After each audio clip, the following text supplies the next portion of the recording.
Hi, I'm Leslie Stepler. I live on a farm near Miami, Manitoba.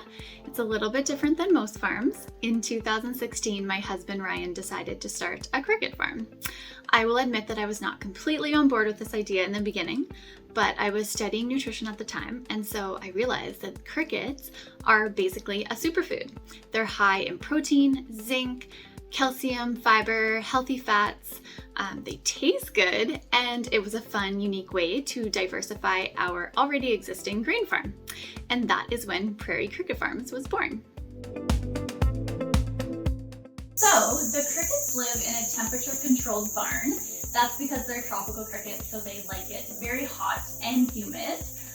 The crickets eat a mixture of grains and sometimes fruit, and they need water. So all we use are chicken waters. There's a screen in there so that the crickets don't drown in the water. And this room is the breeder room. So these crickets live out their lives just being breeders. What they do is they lay their eggs in peat moss. So those are all female crickets laying their eggs. And then the crickets are taken to this room where the eggs are then incubated for 10 days. And then they hatch for 4 days. So let's take a look at some baby crickets. They're actually very clear when they first hatch, so you can barely see them. But they darken up after a few hours. So after the crickets hatch, they are moved to these beds, and this is where they live until they're harvested. So we keep track of how many go into each bed, their ages, the dates, there's a whole process to it. They live between these egg flats because they want to be where it's dark and cozy, and this is their food, so the mix of grains and then their water. There's about 40 to 50,000 crickets in this bed alone, so it's a lot. And then this is just where they stay until we harvest them. So after the crickets are harvested, we boil and dehydrate them, and that's when we make our food product. So one of our products is cricket powder. It is 100% ground up crickets. It just looks like a fine flour, and we use this like a protein powder in smoothies. It's also in all my baking, so these chocolate chip cookies have cricket powder in them. You can add it to soups, sauces, basically anything you want to add some extra nutrients to and extra protein. We also leave some of the crickets whole and flavor them. So these are a healthy, crunchy snack. They taste like a sunflower seed. They're really good. So there's barbecue, salt and vinegar, and dill pickle. And you can kind of see them there in the package. Another product that we have is chocolate cricket clusters, which we're just starting to take into retail. So they're also really yummy.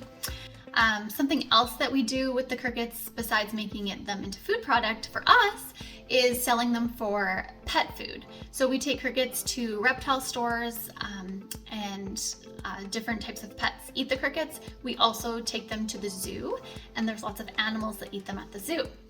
So not only are crickets good for us and for animals, they're just really sustainable to farm. So they need less water, less land, as you can see, less food than traditional sources of protein. So we're just really excited to be able to offer additional protein sources to a growing world, and we think that it's really cool.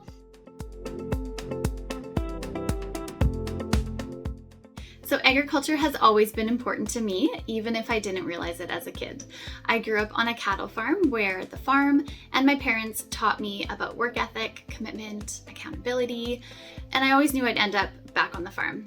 Maybe not a cricket farm, but because this is what I want for my family, for my kids to see the value of growing and raising our own food, what it's like to care for animals, and that there's an important job to do every day.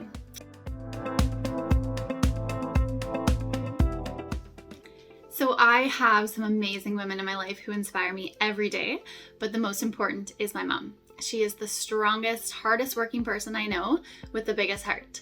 She still works on the farm with my dad today, and always has, even when she worked full-time off the farm.